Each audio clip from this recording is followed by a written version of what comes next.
Hello guys, happy July. So I was just sitting here and I've just realised that it's like, what day is it today? The 6th of July, and I haven't even done or thought about a video yet for my channel. So I just rewatched June's just to see what I said. And yeah, I'm here to talk about what's happened over the last month. So let's start with work first. So I had a new client starting. I talked about that. She has started, and she's done 3 or 4 sessions with me now. And then I've also had 2 more clients start. One of them is my lady that does my facials, so she has taken my Saturday morning slot. And then the other lady is a customer of one of my clients who is a beautician. So obviously my beautician has kind of had her in for her appointment, talked about me, said how she's getting on. So now she's started with me, and she's started with me twice a week. So as it stands, I've currently only got 1 slot open. However, due to sometimes like people moving about, having that odd slot spare isn't a bad thing. So whilst I haven't shut the books as such, I'm not actively really advertising for that last slot to be filled. However, if someone did want it, then it is there for the taking, and it's on a Tuesday at 1 o'clock. That is all I've got left. I will have another slot opening up soon because one of my clients is pregnant. So she's been with me since September. And then she fell pregnant this year. She's currently about 22 weeks, and we think, give or take, she probably wants to attend for about another 10 weeks. You can train later than that in pregnancy if everything's okay, but it's obviously down to the person and what they want to do. So I will potentially have that slot opening up soon, but I'll obviously advertise that as and when the time comes. So yeah, so work-wise, things are great. I mean, you know, everyone's doing well. Yeah, everything on the work side of things is positive. From my own training side of things, I'm still plodding along. Now, when I did my last video, I was talking about I had an injury in the top of my back that had been going on for some time, and that I went for a massage appointment and it felt better. Then I had a week off and it felt better. However, a few days after filming that video, the pain was starting to come back. And it lasted again for another good couple of weeks. But I did go for another massage. I did do a lot of rehab on it still. And I can safely say now for the past couple of weeks it has gone. So it is now gone. I am back to deadlifting 100 kilos comfortably. Last week I was back to doing 4 sets of 100 kilos. So yeah, so safe to say that injury has now passed. So yeah, training's going well. Like I said, back to 100 kilo deadlifts. I'm looking into maybe trying to attempt another PB soon on the deadlift. So we'll see what happens with that. It has been tough with the training, with the heat, because the gym that I train in has got no aircon. So I went this morning, for example, to do legs, and it was awful in there heat-wise. It was really awful. And I'm really struggling with trying to control my body temperature anyway, because it's just hot in general. So yeah, not fun. I'm just so pleased and blessed that my actual gym has an aircon unit in it, because I genuinely don't know how that would be for clients if I didn't have an aircon unit, and fans would do nothing. So yeah, so training's going well. I'm still doing Pilates as well once a week. I have still got it in the back of my mind that I do want to start some sort of running soon, but it's just not happened yet. And it's not going to happen when the temperature's like this. So we'll see what happens there.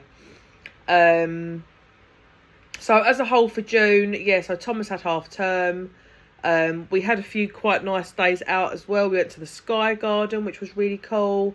Thomas had his sport. So Thomas had a really busy weekend, the second weekend of June.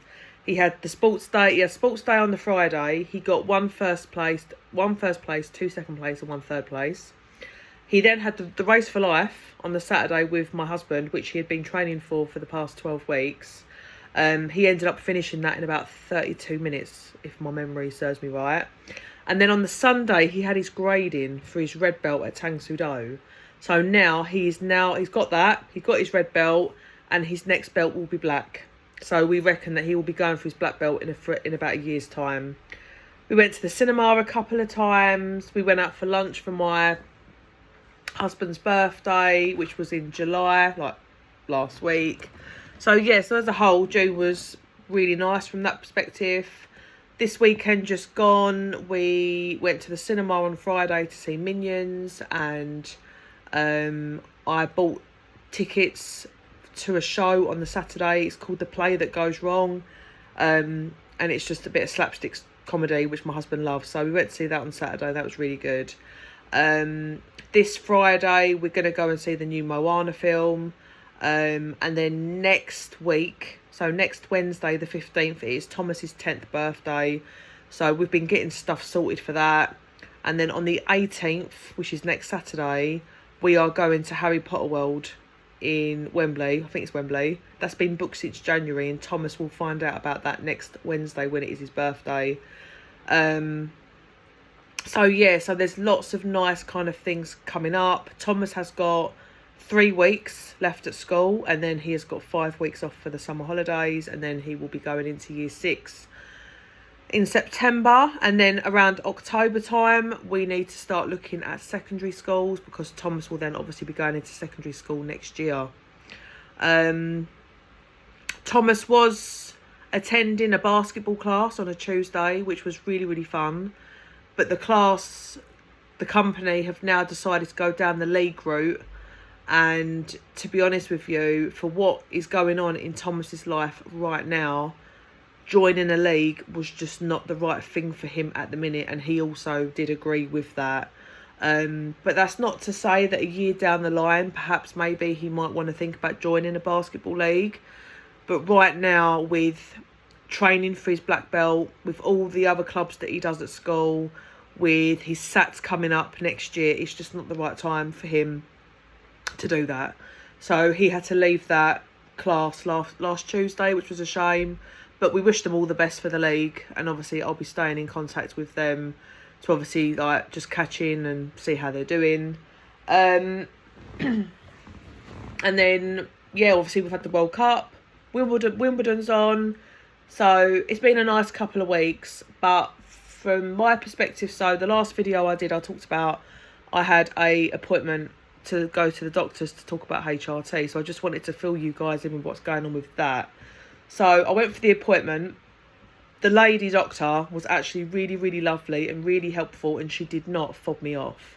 She agreed that some of the symptoms that I had was down to perimenopause. She agreed to let me start HRT. She also asked me what HRT I would like to have. So you've got tablet form, you've got gel, you've got patches, you've got the coil. I said to her that I didn't really want the coil and I didn't want tablets. So we decided to go down the patch route to start with. Now, obviously, she did say that it is trial and error, because the method or the dosage might not be right for me. So we went with the patch form. She then prescribed me the prescription, which I then collected. But that being said, there was a couple of symptoms I had, which was tinnitus and vertigo, that she was like, that's a little bit random for perimenopause symptoms. So we just need to make sure there's nothing else going on with that. So she was like, look, book another doctor's appointment with me and we'll go through that separately. So I did that. I had to wait another 2 weeks. I went back. She checked my ears. My ears were fine. She then started to talk to me and she was like, and I did actually have to go for a blood test as well. I went for a full blood test. My blood test results were normal. So it was safe to say that the symptoms that I was having was not down to anything else. It was down to perimenopause. Went for the appointment about the tinnitus and vertigo, and she was like, look, I want to send you for an ECG just to make sure there's nothing else going on with your heart to cause the vertigo and dizziness symptoms. She then said, if your ECG is okay, then I'm pretty certain that the tinnitus and vertigo is down to perimenopause as well. So I managed to get an ECG booked in for 2 days after that appointment, went for that appointment, got my results back at the end of that day, and my ECG was normal. So I then had a text from the doctor saying, look, your ECG is normal. If you want to talk about it further, let us know. Didn't really see the need. And she diagnosed me with BPPV, which is some sort of vertigo thing. It's not something that you can just get rid of, and it is not something that I said to her, like, why am I getting this now? Why am I now getting this now? And she was like, well, it's safe to say it's linked to your perimenopause. There's no other reason why you would be getting it. And then I've got a treatment plan for as and when I do have a spell of vertigo. So luckily, touch wood, I've not had one for months, because it's the way I get out of bed. If I get out of bed too quickly and I turn my head too quickly, I will then get vertigo for the rest of the day. But I have trained myself to wake up in such a way that I don't get out of bed quickly and that I don't turn my head quickly. So because of that, I'm now not experiencing the vertigo. But if I did do that, then obviously I would be getting the vertigo every day. So went and got the prescription for the HRT. And then when I read the leaflet, it did say that you couldn't start the HRT until your next period was here. So I had another 2-week wait. So I got the HRT, but then I couldn't start it for 2 weeks. So anyway, the time came a couple of weeks ago when my period came. So then I started the HRT. Very nervous about starting it, because I was like, how's this going to go? What's the symptoms going to be like? How am I going to feel on it? Is it going to work? So anyway, I'm on the Everol Sequoia, if I'm saying that right, patches. So basically, it's 2 weeks of estrogen, and then it's 2 weeks of progesterone. So I change the patch twice a week, and I change it on the same days every week. So my day is Tuesday and Saturday. So there's 4 estrogen patches in the pack, and then there's 4 progesterone. So that lasts you a month. So far, I have done all 4 of the estrogen, and then I stuck on my first progesterone patch on Saturday, and I'm due to change my progesterone again tomorrow, Tuesday. And then the way it works is that by the time that your 4th progesterone patch is on, whatever, is due to go on or on, you will then have your period. Now, there's no break with the patches. You just continuously take them. Even though I come on again in however many weeks it is, I then stick the patches on as normal. So the symptoms with the estrogen, so when I first stuck it on, I did feel a bit nauseous at first, but then that went after a couple of hours. And then about 3 days later, I started to come down with what I thought was a cold. I got really blocked sinuses, bit of a scratchy throat, bit of a headache.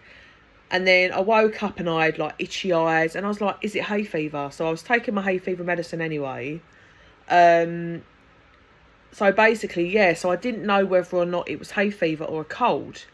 When I then looked into it further, apparently when you start HRT and you start the estrogen HRT, it can trigger worsened hay fever symptoms, or it can trigger cold symptoms, which I didn't know at the time.